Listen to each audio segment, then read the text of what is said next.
weeks of steady decline in the number of confirmed COVID-19 cases, Nigeria is now responding to what authorities are describing as a likely third wave of the pandemic, led by the more contagious Delta variant. Against the backdrop of nationwide vaccination and testing campaigns that targeted hard-to-reach areas, Nigeria was able to keep the rate of COVID-19 infections under control until the start of July, when things gradually began to change. Official data analyzed by the Africa Report showed that after the Nigerian Center for Disease Control, NCDC, announced on 8th July that it had detected the highly infectious Delta variant, 1,860 cases were confirmed in 2 weeks, a 154% increase from 735 infections recorded within the same period before the announcement. What's more, much of the increase was reported in the commercial capital, Lagos. Following the surge, the nation's capital and 6 states were placed under a red alert by the Presidential Committee on COVID-19 that announced stiffer measures to mitigate the spread of the virus. What is responsible for the surge in cases? Are people disregarding the public health measures in place? Are the new variants winning a race against vaccines? These and more will be discussed today on Panorama, coming to you live from the Lagos Network Center of the Nigerian Television Authority. I am Hingino John Adams.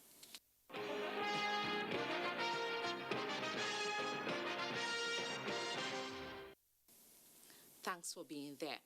We begin by letting you know that President Muhammadu Buhari is in London, United Kingdom, ahead of the Global Education Summit on financing partnership for the critical economic sector. State House correspondent Adamu Sambo reports that the summit, beginning on Wednesday, is co-organized by the Prime Minister of the United Kingdom, Boris Johnson, and President Uhuru Kenyatta of Kenya.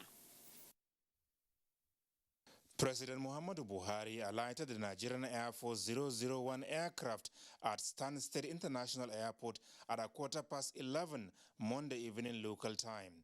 On hand to receive him were Mrs. Jennifer Tholhurst, Her Majesty's Lord Lieutenant of Essex, David Perry, Special Representative of the Secretary of State for Foreign Affairs, Nigeria's High Commissioner to the United Kingdom, the Minister of Foreign Affairs, Minister of State for Education, and other senior government officials. President Buhari is expected to join other heads of state and government as well as stakeholders at the Global Education Summit to chart a way forward towards transforming education systems in partner countries through the exchange of best practices. Very important to the world and to Nigeria. The world is just about exiting a very serious pandemic, the COVID-19.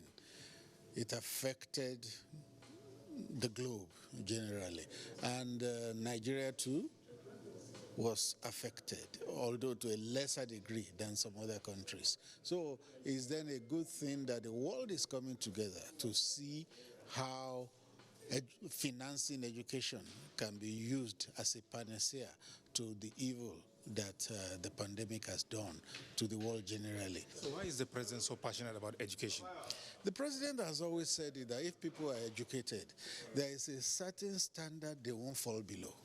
If you're educated, your mind is broadened, your mind is enlightened. Somebody cannot come to brainwash you. Somebody cannot come to sell an ideology that is unfounded to you, and you will just embrace it. And you begin to cause havoc in the world and in your country. If you're educated, you are inured from that kind of attraction. During the visit, President Muhammadu Buhari will hold bilateral engagement with British Prime Minister Boris Johnson, after which he will spend a few days for a scheduled medical checkup. All I would like to say is that there's no cause for alarm. The president was supposed to have traveled about 2-3 weeks back, but then he decided to combine it with this summit. Saves cost for Nigeria, saves time, And it also shows you that it was not an emergency. Nothing to worry about, nothing to panic about. It's just a routine medical checkup. And we wish our president the best all the times. President Muhammadu Buhari is due back in Nigeria in the second week of next month. From London, Adamu Sambu, NTA News. Earlier, President Muhammadu Buhari had assented to the supplementary appropriation bill recently approved by the National Assembly. The sum of 982,729,695,343 naira as approved in the 2021 supplementary budget is mostly targeted at arresting developments in the health and security sectors.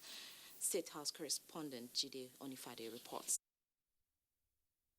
President Muhammadu Buhari signed the Supplementary Appropriation Act 2021 in the presence of Vice President Yemi Osinbajo, Secretary to Government of the Federation, Boss Mustafa, Chief of Staff, Professor Ibrahim Gambari, Director General, Budget Office of the Federation, Ben Akabeze, and Senior Special Assistant to the President on National Assembly Matters, Umar El Yakub. Of the amount, 123.3 million naira is for recurring non-debt expenditure, while the sum of 859.3 billion naira is for contribution to the Development Fund for the capital expenditure for the year ending on the 31st day of December 2021. President Buhari commended the National Assembly for the expeditious consideration and approval of the supplementary budget, assuring that the executive arm of government would ensure the timely delivery of capital projects to achieve the laudable objectives of the budget. All the security outfits in this country will benefit from the bill because of Mr. President's commitment in converting crimes and indeed insurgency and all the security challenges facing the country. So to that end, this bill is very important and it has been assented to. Another critical area of concern is the health sector, which of course we know with the pandemic there is need to invest in that sector as well. The President has, having assented to the bill, you'll find that molecular laboratories, about 10 of them, will be established nationwide, oxygen plants nationwide, and some rehabilitated, especially the ones in Abuja, as well as procurement of vaccines. Meanwhile, the President has also signed the Orthopedic Hospitals Management Board Amendment Act 2021. The Act amends the Orthopedic Hospitals Management Board Act Cap 010 laws of the Federation 2004 to provide for the establishment of the Orthopedic Hospital Jos, Plateau State, in the State House. Jide Onifade, NTA News. In line with its job creation agenda, the federal government has over the past few months engaged multilateral agencies and the private sector in creating special opportunities for young Nigerians. Another initiative between the federal government and the United Nations International Children's Emergency Fund is offering expanded education, training and employment and targeting 20 million young Nigerians between now and 2030. Vice President Yemi Osinbajo, in a message delivered at the official launch of the Generation Unlimited program in Nigeria this Monday, said the initiative will positively impact the country's future job growth enabling programs. The Generation Unlimited program, as noted by the Vice President, is important as it promises to provide 20 million Nigerians with digital skills, link them to entrepreneurial and other job opportunities, and assist them in realizing their full potentials. Vice President Osinbajo commended private sector partners for their innovative work with young entrepreneurs throughout the country and for their commitment in the program in Nigeria, which will be implemented in 12 states distributed across the 6 geopolitical zones in the country. The program has impacted more than 100 million young people globally through innovations and programs in more than 40 countries across 6 continents. In agriculture now, with targets of ensuring food security for an increasing population as well as enhance agricultural yields, the federal government has embarked on another round of human capital development on the sector with training of youths in Lagos State. Imole Ayotokede Ogunfowora reports that the National Directorate of Employment is anchoring the training on behalf of the federal government. These are farmers upon whose industrious shoulders Nigeria's quest for food sufficiency lies.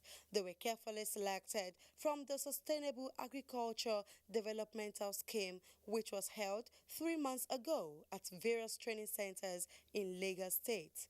This training, which will run for a week, targets helping farmers remain relevant during their off-season as well as equip them with the knowledge of how to preserve and prolong the lifespan of their produce and better ways to manage them.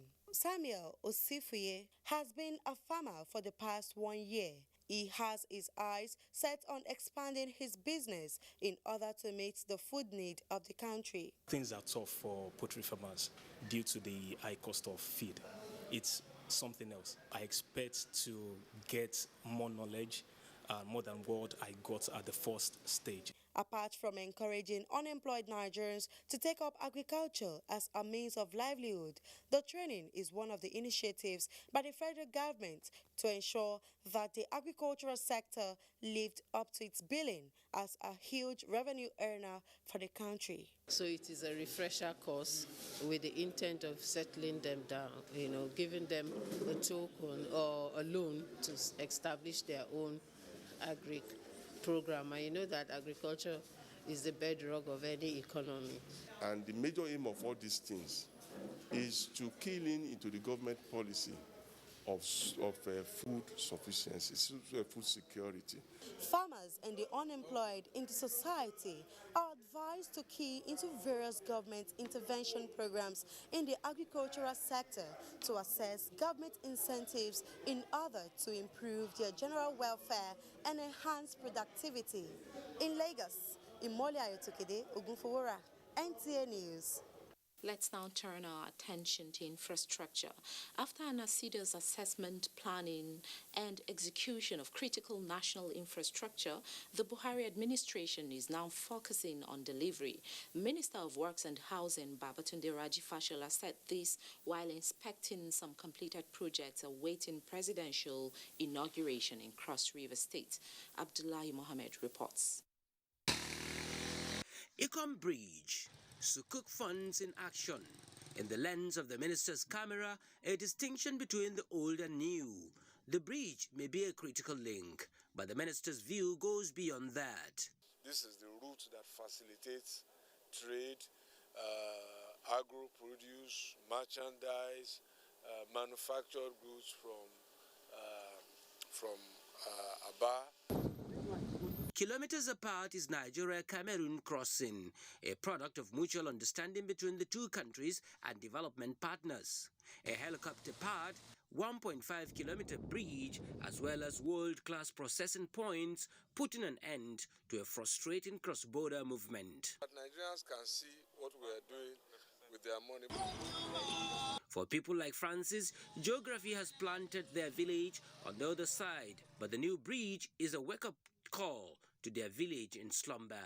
Nigeria leaders, you are trying. Also for you people that came today for these wonderful gifts. Just like the river flows under the Cameroon-Nigeria bridge without any form of impediment, social relationships between Nigerians and Cameroonians as well as trade will flourish when this bridge is finally open to traffic. In Etu local government, Cross River State, Abdullah Mohammed, NTA News. You're watching Panorama on the network service of the NTA. We take a short break. The program continues shortly. Coronavirus is real.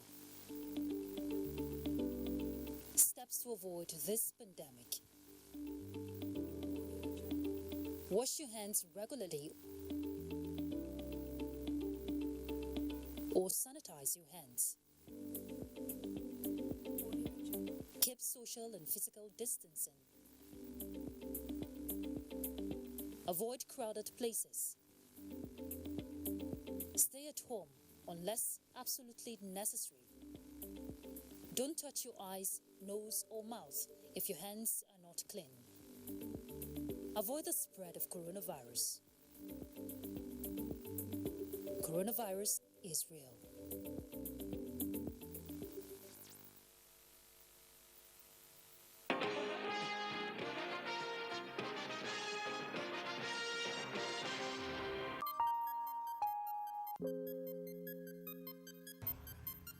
To know you're still there.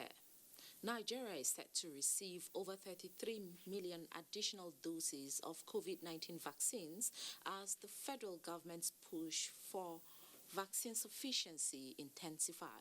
Minister of Health Dr. Osage Ehanire confirmed this at a media briefing in Abuja, where he reeled out latest information on the country's COVID-19 situation, expressing worries over the recent surge in case detection and the refusal of some Nigerians to adhere to public health advisories. Oluseyi Adeagbon has details. Some COVID-19 cases from the Nigeria Center for Disease Control (NCDC) indicates a surge, which translates to an increase from 1.1% at the end of June to 3.4% at the moment, in the face of the dreaded Delta variant of the virus, of which 10 cases have already been confirmed in Nigeria. These key players in the nation's COVID-19 response believe that a third wave of the COVID-19 is still preventable if only Nigerians could be more responsive. We have some cases that we have confirmed as Delta variant. Nigerians need to understand that coronavirus is real and poses a risk. Minister of Health Dr. Osage Ehanire says the federal government and its sub-nationals are ensuring continuous monitoring of arrivals into the country. And this process has been an arduous one, given that port health staff have continued to report a trend of abscondment of quarantined passengers, an act which can be detrimental to pandemic response and public health safety. I want to entreat all persons to comply with this our public health regulations. We are also preparing to ensure that we have proper quality equipment that will ensure handling of the vaccines so that the vaccines will be in a good condition. Submissions centered on the need for the public to support government efforts. In Abuja, Oluseyi Adeagbon, NTA News.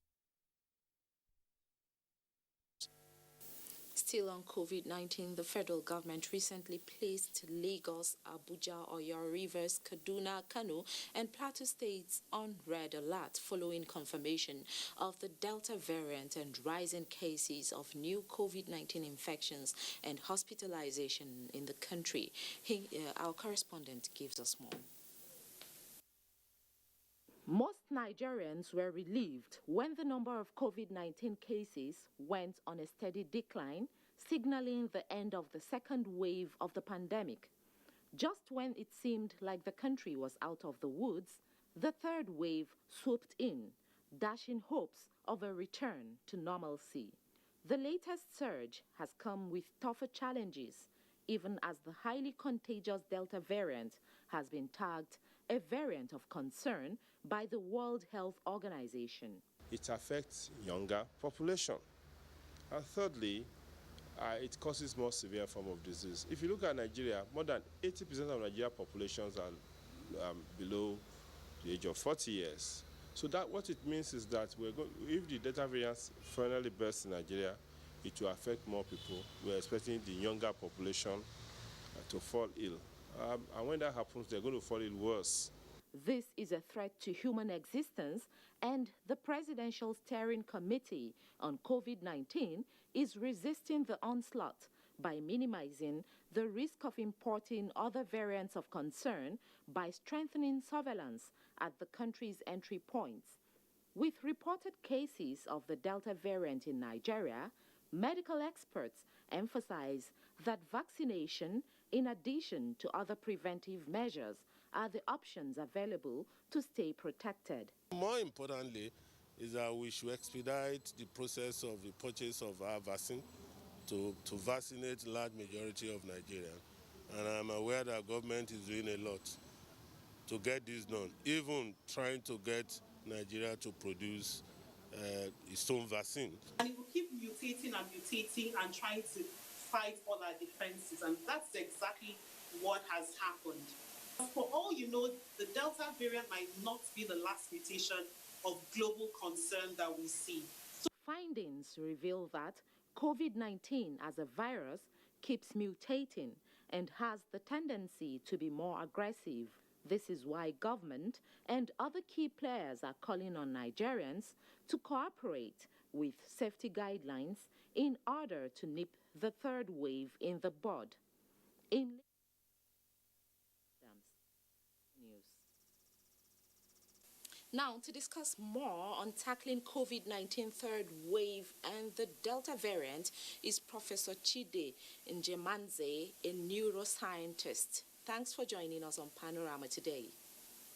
Thank you for having me. All right, some countries across the globe are experiencing fourth and fifth waves. Nigeria, according to medical experts, is gradually experiencing the third wave. How did we find ourselves here? Yeah, as you know, the COVID-19 pandemic is a global phenomenon. And Nigeria is experiencing that. What we are having is export cases. That means the infection is coming from outside. This is an infection that is affecting a belt. That belt is between 30 degrees north to 50 degrees north. That spans from China to Western Europe and then to the Americas. This is the main belt of them because of low humidity and low temperature. And that's why the infection is spreading. So what we are going to be having is export cases. And Nigeria has done very well. The government has been very up to task and the people have cooperated very well. We have the third wave, and I wouldn't doubt that even if there is a fourth wave, this is what viruses do. Virus mutates and it spreads. It's no different from other things. We have been able to contain Lassa fever, Ebola, and we will contain COVID-19. And all the things that we need to survive this pandemic are in place already. We are taking the anti-malarials which have been found to be very effective, both the artemisinin and the chloroquine derivatives. They are really working, and they do work. And then we have the Mectivan, which has been distributed for filarial diseases, which also works and contributes that. And we have a weather that does not permit the spread of the infection. And this is very good. And Nigerian people have done very, very well. And the Nigerian government have been very measured in the steps it has taken. I think we should stay on focus. We should not be carried away. We have the immune system to combat this virus because we have met this virus before. The coronavirus family have the spike proteins, which we have met before in our system. And these things exist in our bloodstream. In fact, there was a research that was released in January of this year in the International Journal of Infectious Diseases that compared the blood of Americans and the blood of West Africans. And all right, now, Prof. We really had the same defense systems. Yeah. All right. Yes, please. Talking about the global situation, the World Health Organization says the Delta variant of COVID-19 has now been detected in 124 territories worldwide, including Nigeria, and it is expected to become the dominant variant globally in the coming months, with projection that there could be more than 2 million confirmed cases within a matter of weeks. Should Nigerians be worried about this? We're always concerned, but you know, the true situation is viruses live with us. Microorganisms live with us. There is no situation, painting the ideal situation that we will get rid of viruses and eradicate those diseases is a little bit naive to do that. All right, so Professor Chide Injemanze, we are so sorry we have to cut the interview here because of time. Thank you for sharing your thoughts with us. That's it on Panorama today. Thanks for watching. I'm Hingino John Adams.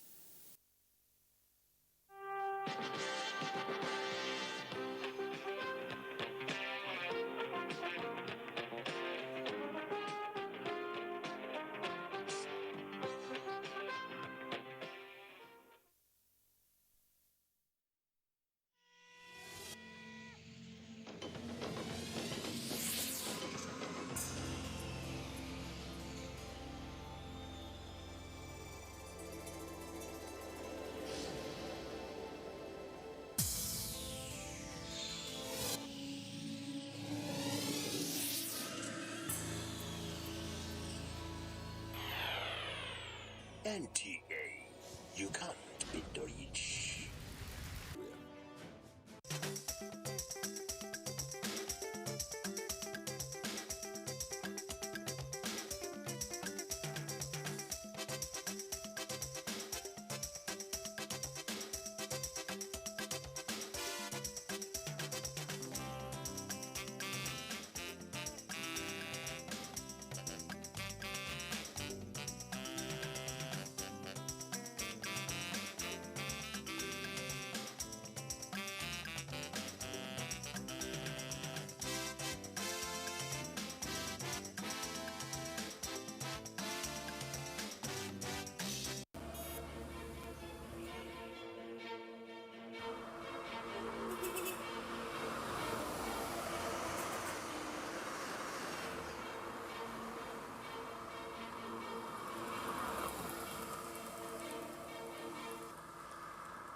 Drive in the rain? It depends on the velocity of the rain.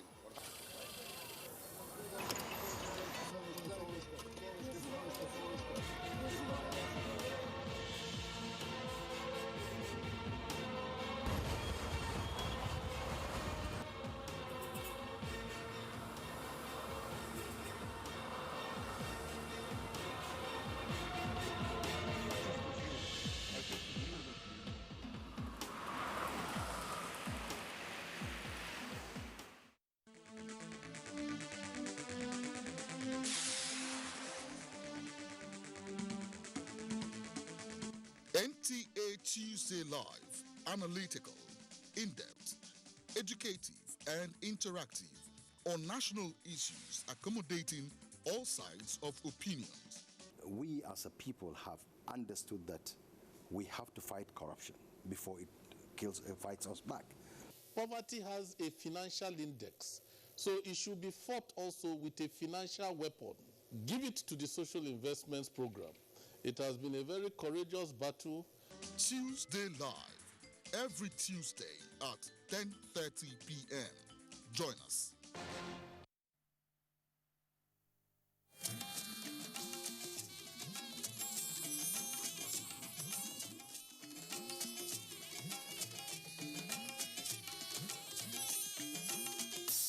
This is the network service of the NTA.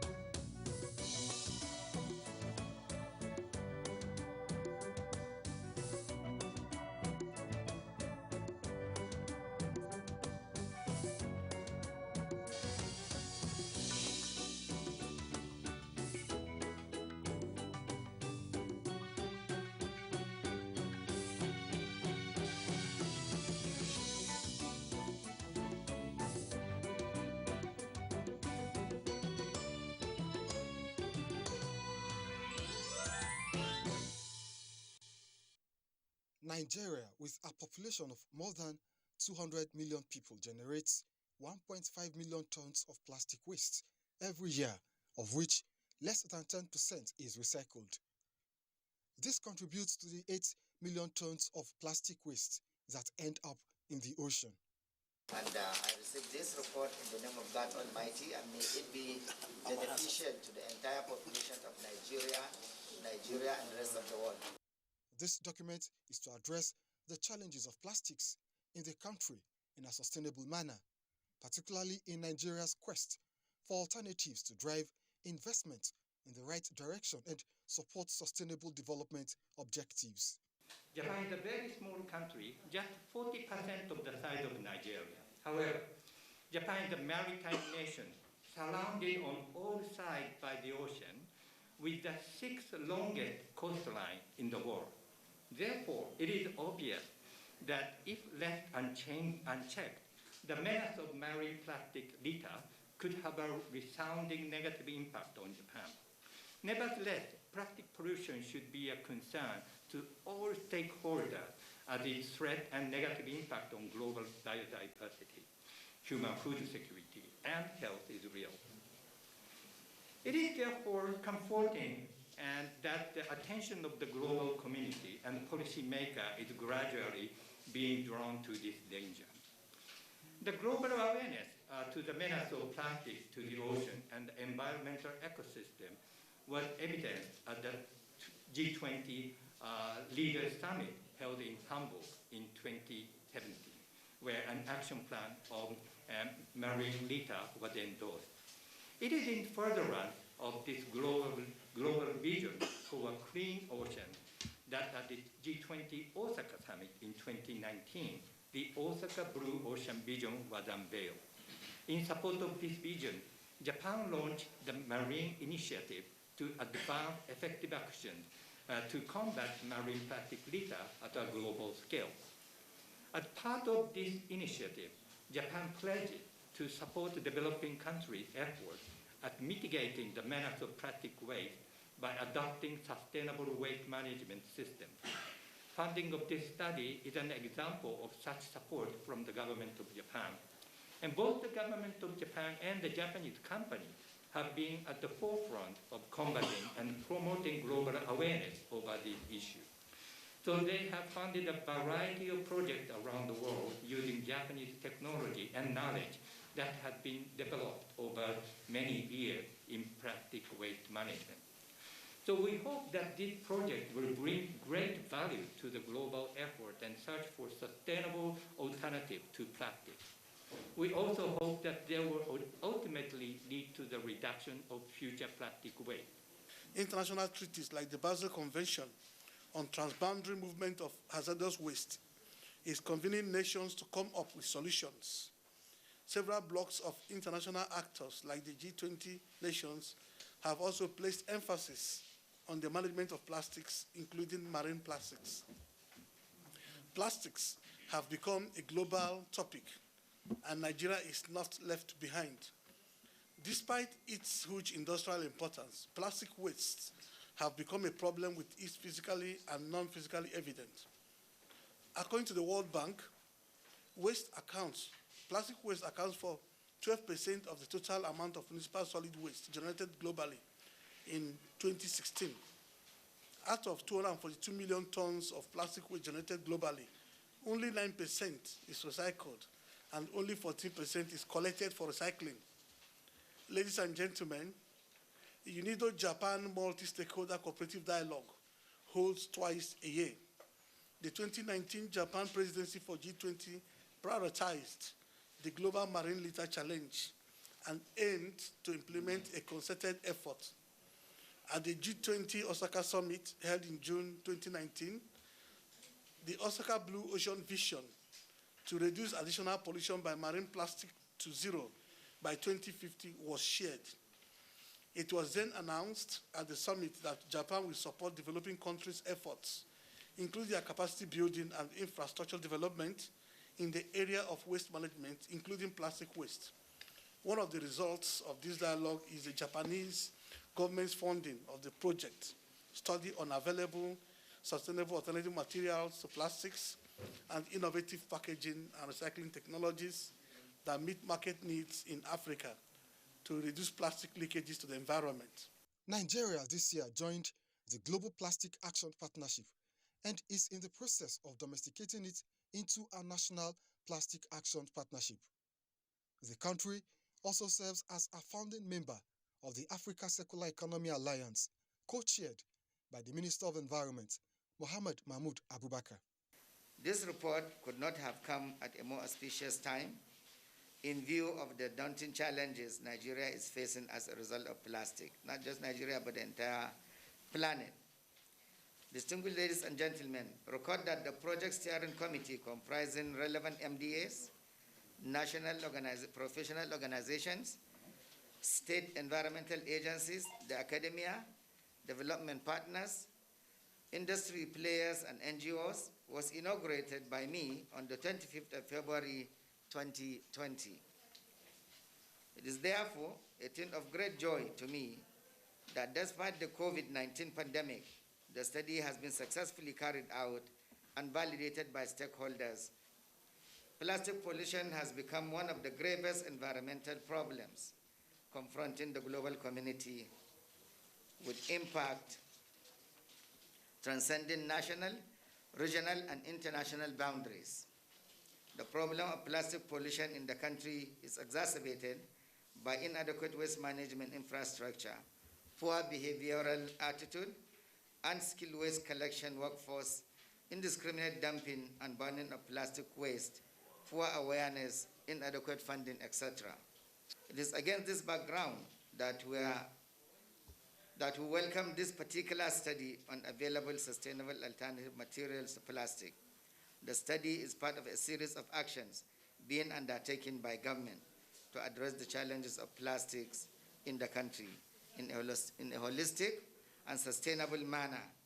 Other actions taken by the Ministry to curb plastic pollution include: 1, development of national policies on solid waste management and plastic waste management, both approved by the Federal Executive Council in 2020. Developing a national plastic waste recycling program aimed at establishing at least one plastic recycling plant in each of the 774 local governments of the country. Develop a waste-to-wealth entrepreneurship program for the empowerment of the most vulnerable group, especially youth and women. Conceptualizing and development of a community-based waste management program that encourages the involvement of local communities in modern waste management practices such as waste sorting, waste composting, and recycling. Establishment and implementation of the extended producer responsibility program. To further boost the fight against plastic pollution, our National Circular Economy Program is underway with a circular economy working group that has members drawn from both the public and private sectors.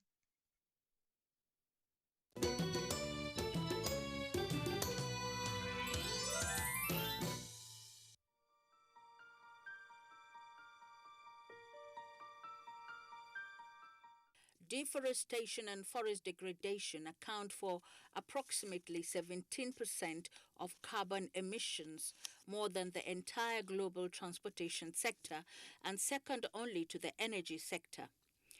According to the United Nations, it is now clear that in order to constrain the impacts of climate change within limits that society will reasonably be able to tolerate, global average temperatures must be stabilized within 1.5 degrees Celsius.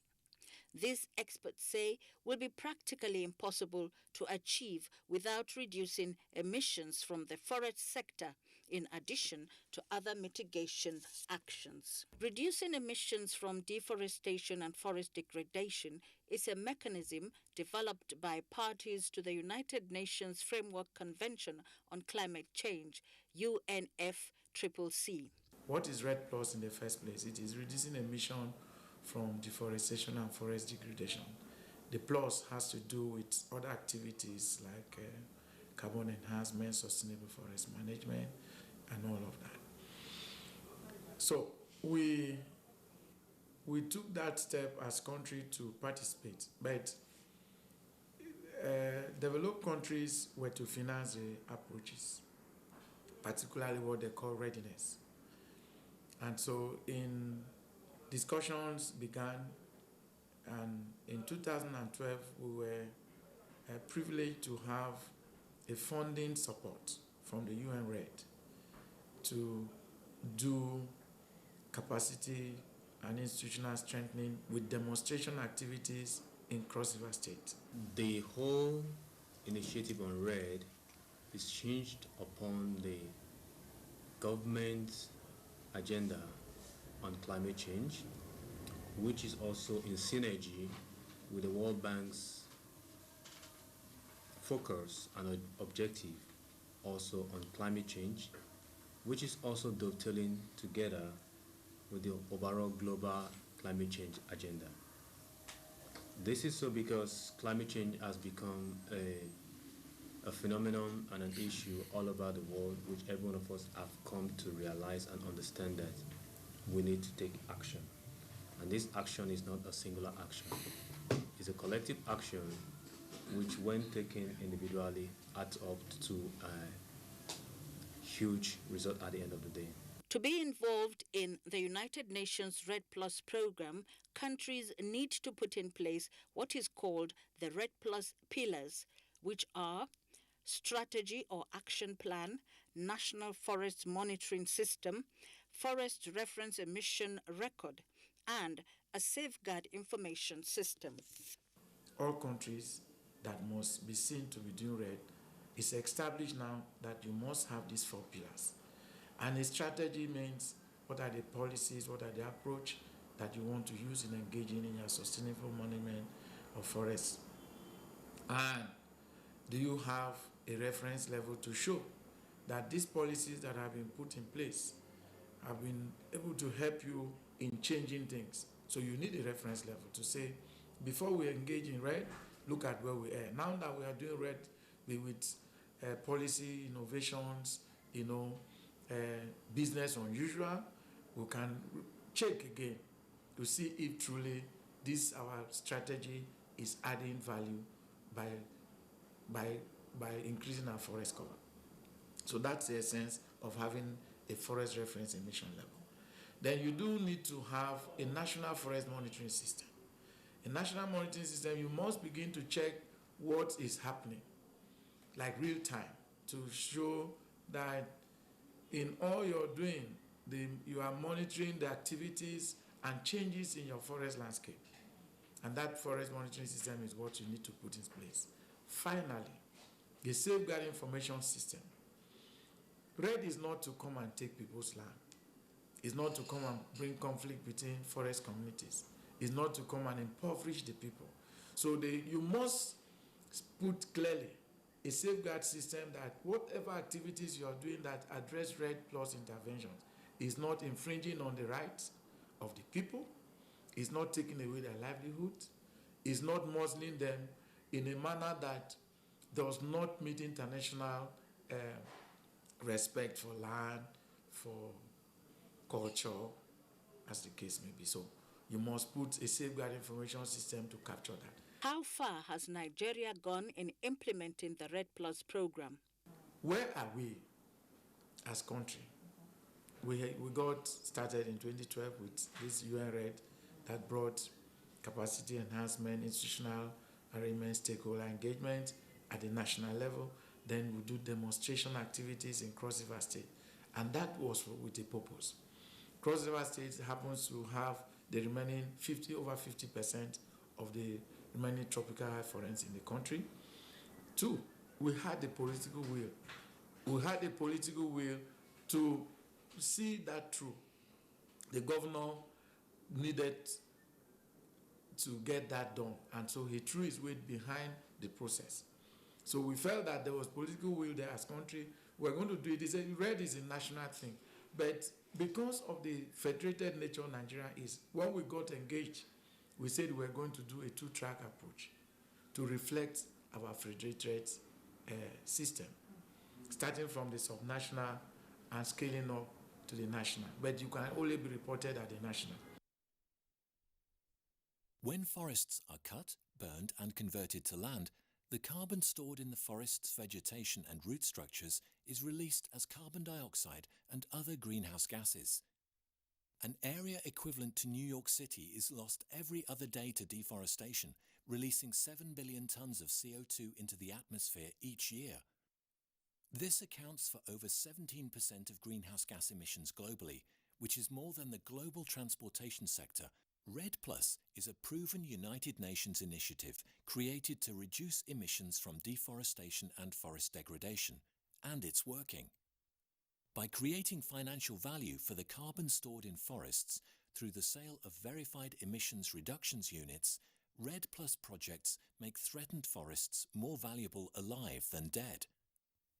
A verified emissions reduction unit represents 1 ton of CO2 emissions avoided through high-quality REDD+ forest protection projects that have proved they can protect threatened forests while providing sustainable development opportunities to local forest communities and significant social, economic and environmental benefits. Corporate leaders are faced with a new challenge: to deliver goods and services to customers in a competitive marketplace while being responsible about their carbon footprint. Investment in REDD+ projects provides an innovative solution to both of these challenges. What's needed now is early action and investment by forward-thinking corporate leaders. When corporations pledge to purchase REDD+ VERs, they create demand and stimulate investment in new REDD+ projects, turning an emissions reduction liability into positive action. Country commitments to mitigate and adapt to climate change are an integral part of the 2030 Agenda for Sustainable Development, with its 17 global goals that countries have adopted to guide development efforts. Environmental experts say the REDD+ mechanism contributes directly to achieving Sustainable Development Goals SDGs 13 and 15. These address climate change, reducing deforestation, and sustainable use of ecosystems. With the support of development partners, countries use REDD+ actions as catalyst to deliver on the nationally determined contributions towards climate change mitigation and adaptation. In terms of awareness, the awareness is high. In terms of gains, the gains are enormous, because how does a country address its NDCs? Forest is known to contribute to 20% of world emissions, and that is huge. Nigeria, let me link it. 20% of the world emissions come from the forest, deforestation. Nigeria is amongst the country with the highest rate of deforestation. 3.7% is high. The highest rate of deforestation amongst the country with highest rate of deforestation. So much of forest. So you can see that REDD will help us to even speak to our NDCs. If we have made a pledge of voluntary 25%, involuntary is 40% or thereabout, it means whatever we do to support the REDD program is going to help the country meet its NDC commitment. Because NDC is binding. We've signed. Countries have, the president has signed. So they will be checking our effort in 2020 when we have a bigger climate change meeting. So REDD, it's an intervention. It's a program that needs all supports from all that the government can do. We do hope, and the progress presently is that communities, forest communities, are beginning to see that this is the way to go.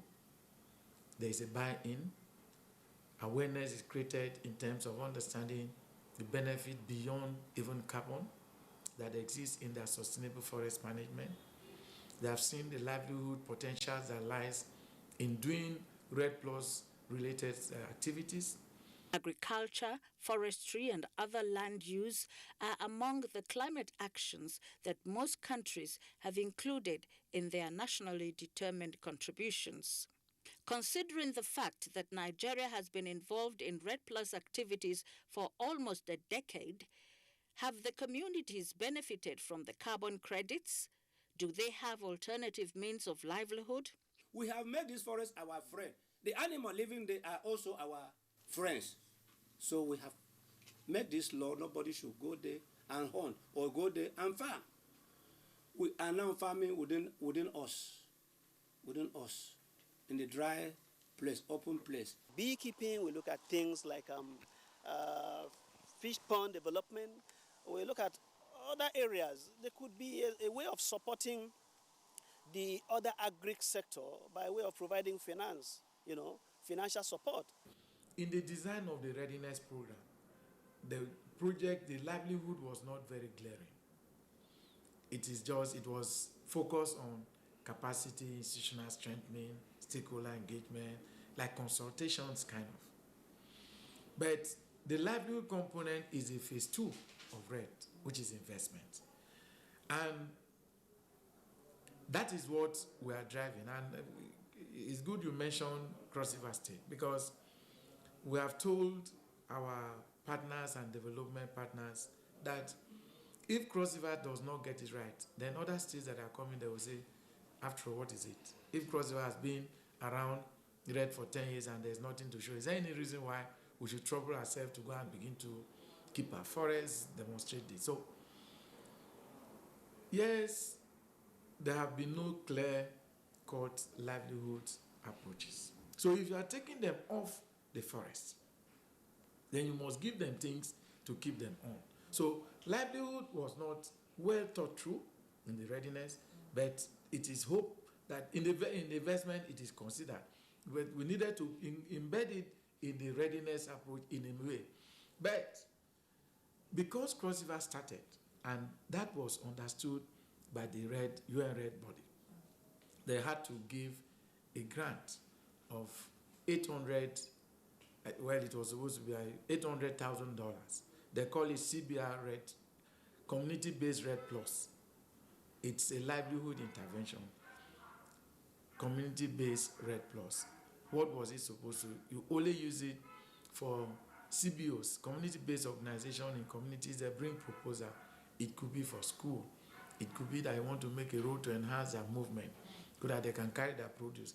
It could be for, they are the ones that initiate whatever project. And it was, the Jeff was the delivery partner. So once they bring those proposals, based on what their needs are, not small grants, maybe $50,000 or $50,000 depending on how rich your proposal is. That was done. And most of the forest-dependent communities where we were, particularly for Cross River State, because it was focused on Cross River State, that was demonstrating the RED program. So they brought, we do have pilot sites. They had RED pilot sites. So those RED pilot sites were the ones that benefited from this intervention that the United Nations gave, which was called Community-Based RED Plus program.